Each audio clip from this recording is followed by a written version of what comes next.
du rabbin émérite David Drake, devenu l'abbé Paul Drake, de l'harmonie entre l'Église et la synagogue, suite. Suite de la note 11.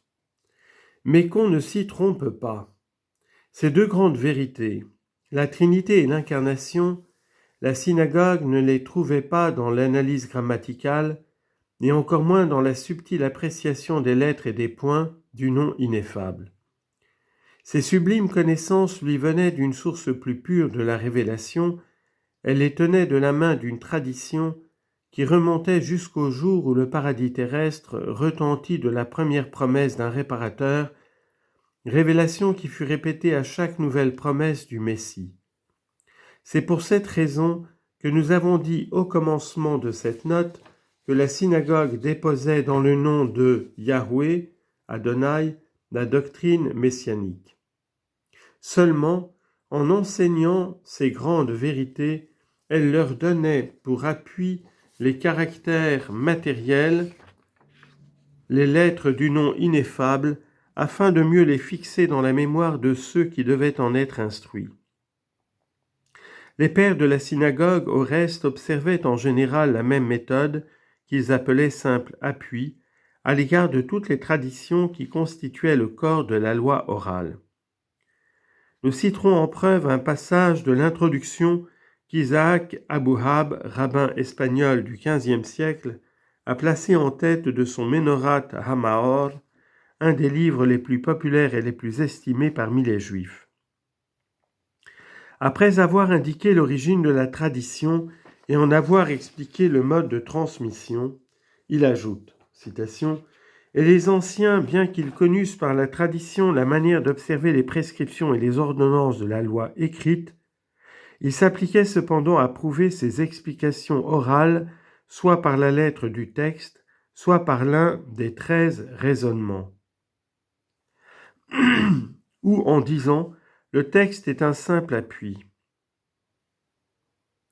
Maïmonide, livre Moré Nebuchim, partie 3e, chapitre 1er, chapitre 54, donne la gradation suivante à l'étude de la loi sainte. Premièrement, en acquérir la vraie connaissance par la tradition. Deuxièmement, en établir la certitude par des preuves d'usage. Troisièmement, l'appliquer à la pratique. Nous avons fait connaître Dieu.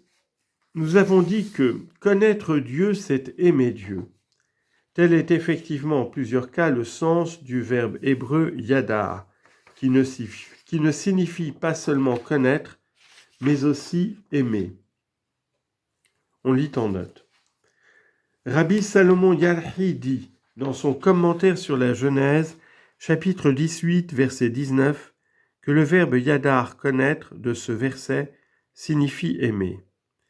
Aussi bien que dans les endroits suivants, Ruth chapitre 2 verset 1, chapitre 3 verset 2, Exode chapitre 33 verset 17.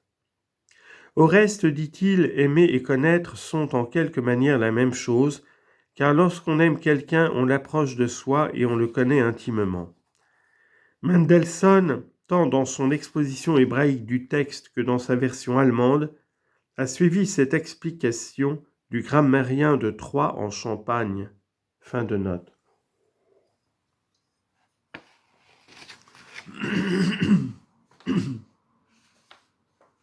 C'est dans ce sens que le prophète dit, en Jérémie chapitre 9 verset 23, Haec dicit Dominus non glorietur sapiens in sapientia sua, et non glorietur fortis in fortitudine sua, etc. Traduction, le Seigneur dit que le sage ne se glorifie pas dans sa sagesse, ni le fort dans sa force, etc. S'il s'agissait de la simple connaissance de Dieu, le plus grand ennemi de Dieu et des hommes, l'antique serpent de Saint Jean, Apocalypse chapitre 12 verset 9, et des rabbins, connaît Dieu plus parfaitement que les plus grands saints de la terre. Tels sont, ce nous semble, les grands enseignements qui doivent résulter des études consciencieuses sur le tétragrammaton. Qu'importe du reste comment il se prononçait autrefois. Comment il se doit prononcer maintenant ? Convient-il aux philologues chrétiens de perdre son temps, de se consumer en recherche pour savoir s'il faut lire Yehovah ou Adonai ? Cette question oiseuse, futile, est pourtant celle qui a presque exclusivement occupé les hébraïsants hérétiques qui ont écrit des livres entiers sur le tétragrammaton. Buxdorf, Drusius, Fuller, Leusden, Capel, Gataker et tant d'autres que nous nous abstenons de nommer parce que la liste en serait trop longue.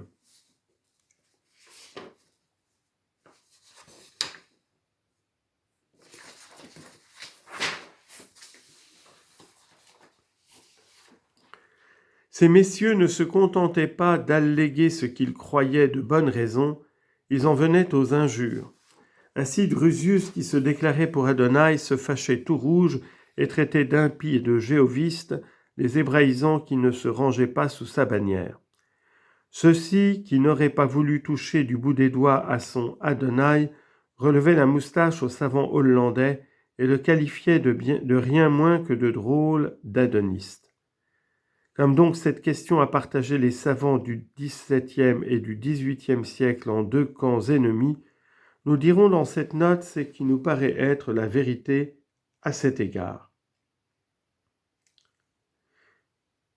Quoique la synagogue défende sévèrement, ainsi que nous l'avons dit plus haut, de prononcer le tétragrammaton tel qu'il est écrit, les Juifs savent par une tradition constante que sa véritable prononciation est Yehovah. De tout temps, s'ils s'abstenaient de le prendre sur les lèvres habituellement, on lit en note, Leusden raconte qu'un jour il offrit de l'argent à un juif très pauvre à Amsterdam s'il voulait seulement prononcer une fois avec attention le nom Yehovah. Le juif refusa, assurant qu'il se rendrait coupable d'un grand péché. Fin de note. Il le prononçait cependant et le prononce encore quelquefois par manière d'enseigner. C'est ainsi que les missionnaires jésuites ont su que les juifs chinois le lisent selon leur prononciation corrompue. Hotoi, quoiqu'ils s'abstiennent de le proférer autant que leurs coreligionnaires des autres pays. Rosenmüller réfute donc très bien la lecture Yehoué en disant « Quod tamen non verisimile est, cum vestigia extent, multis iam seculis ante pucnta massoretica, iod he vav he, Yehovah appellatum fuisse. » Il est certain que les points voyelles qui accompagnent le tétragrammaton sont les propres voyelles du nom ineffable, et qu'ils ne sont point empruntés du nom Adonai comme le prétendent les adonistes. Nous apporterons à l'appui de cette proposition quelques preuves qui, nous l'espérons, convaincront pleinement le lecteur judicieux. Première preuve, la tradition constante et ancienne des Juifs qui ont de tout temps déclaré que la véritable lecture de ce nom divin est Yehovah, et pour mieux indiquer cette lecture, ils l'appellent tel qu'il est écrit.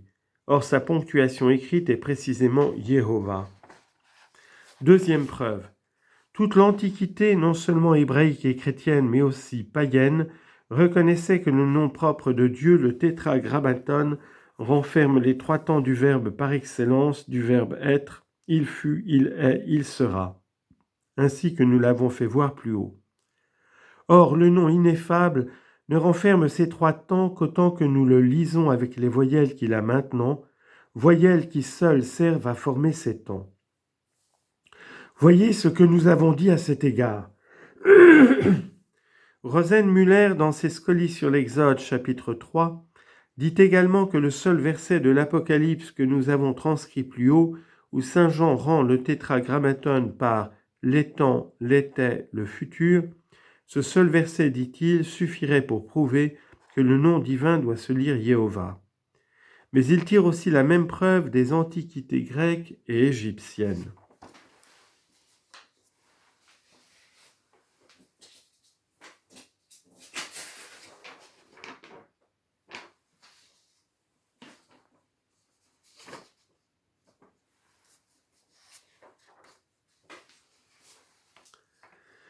Troisième preuve.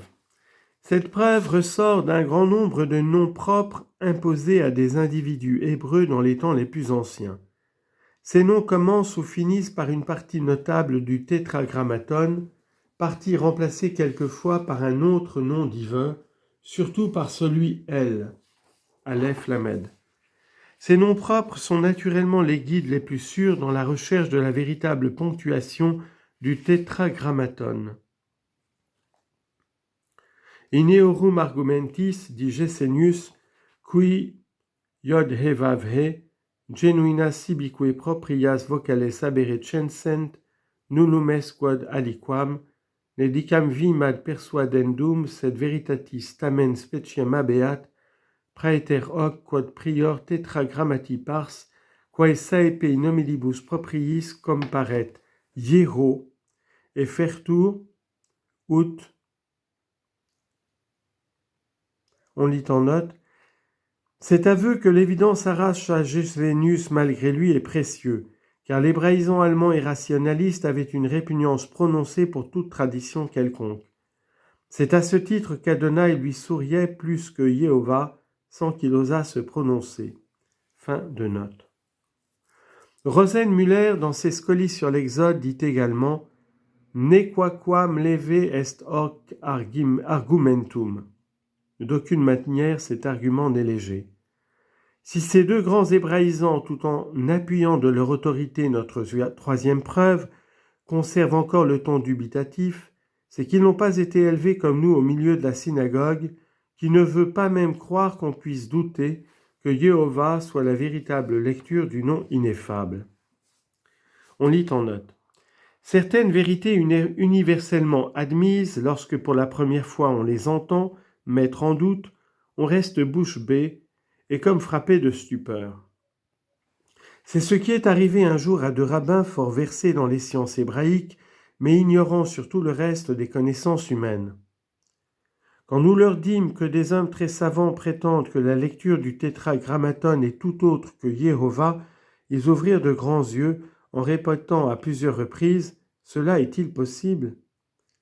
Imaginez-vous un jeune pédant allemand qui a passé plusieurs années nocturnes à pâlir sur le poème du cygne de Mantoue, entendant tout à coup de la bouche d'un père ardouin que le poème auquel il a consacré tant de veilles est l'œuvre d'un obscur bénédictin du XIIIe siècle qui a voulu décrire allégoriquement le voyage de Saint-Pierre à Rome. Notre jeune savant, plus cette proposition lui paraîtra paradoxale, plus il en restera muet.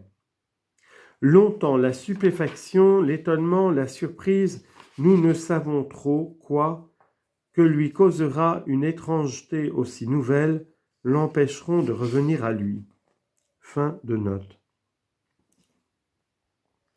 En effet, on sait qu'un très grand nombre des noms imposés à leurs enfants par les Hébreux de l'Ancien Testament se composaient d'une partie de quelqu'un des noms de Dieu ou du nom tout entier. On espérait que ces noms divins porteraient bonheur au nouveau-né.